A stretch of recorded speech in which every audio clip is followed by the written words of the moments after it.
it's my honor to interview Robert Plant on his first time to Singapore playing at the Timbre Rock Roots Festival. Welcome to Singapore. Thank you. Raising Sand with Alison Krauss was relatively chilled out, while Band of Joy was slightly heavier, with some tracks like Silver Rider distinctly channeling a Zeppelin vibe. Now, the sensational Space Shifters also seem to be of the same level of intensity as Band of Joy. Do you still have the desire once in a while to go absolutely crazy on stage, or is that simmering intensity what you're going for these days? Well, I've always been simmeringly intense. I mean, you ask any of my former wives.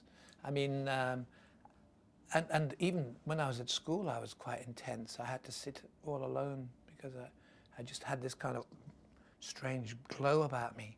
I think the thing about making music is you have to create a dynamic. Otherwise, it's really dull and boring.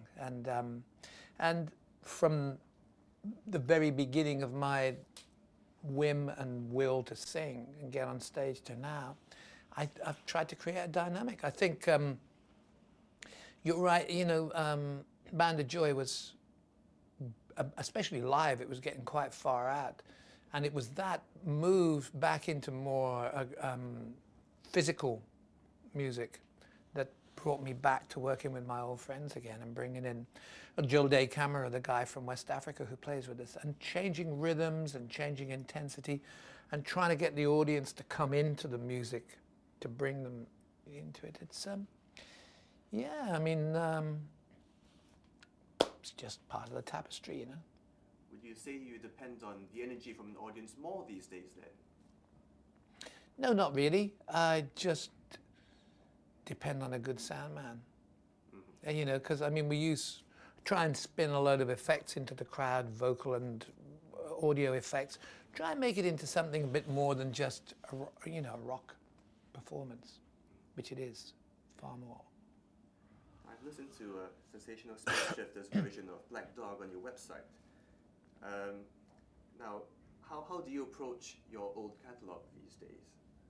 I obviously try and use them as a platform to do new things. How do you do that? How do you? I don't know really. I mean, anybody who has been making records for 40 years would probably jump off a high-rise building if they had to perform, or if they felt it's necessary to perform a song as it was originally conceived and developed. So in the different incarnations right the way from, say, 1983, I've just tried to move it around a bit. And here, with this particular combination, using really powerful, strong African rhythms and some amazing percussive and instrumental loops, because we've got John Baggott with us from Massive Attack and Portishead. So we've got some quite hypnotic stuff going on, which means that you can transform something that probably would have, it transformed itself anyway back in the 70s. And the song never remained the same. It was always changing. So on it goes, you know, rumbling and crumbling. Do you think the jazz guys have it easier because no one expects them to play the same thing twice? Possibly, but they also use some very, very old themes, you know. I mean, even the great Coltrane or, you know, the Bird or whatever it is, they were bouncing off and flying away from quite often quite well-known melodies, obviously, and writing some great ones themselves. But yeah, you're right. I mean, you know, if I could, and I had the time, I'd love to be a great tenor sax player, because I think that sort of that freedom and that amazing the time lapse between the brain and the fingers in where you might want to go it's much faster than trying to get it to the vocal cords and having a band alongside you.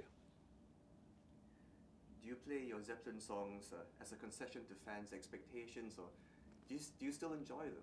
Well, I did write 50% of them. Yeah. So even though I was a different guy every time, I kind of liked I was proud of the sentiment at the time, and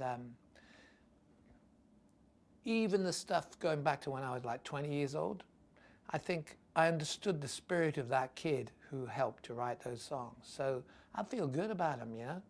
I mean, there's nothing hallowed and sacred. If I was playing a well-known song the same every night for the rest of time, you wouldn't ask me a question like that, you know? But you got to move it around. Ask Bob Dylan to play Masters of War the way he wrote it in 1963, you know? He doesn't do that, you know. Hard Rain's Gonna Fall is spectacular, but it's come out a million times in different ways. The beauty of this is you grow and you expand and you express. And if some people want to enjoy it, great. If they don't, tough.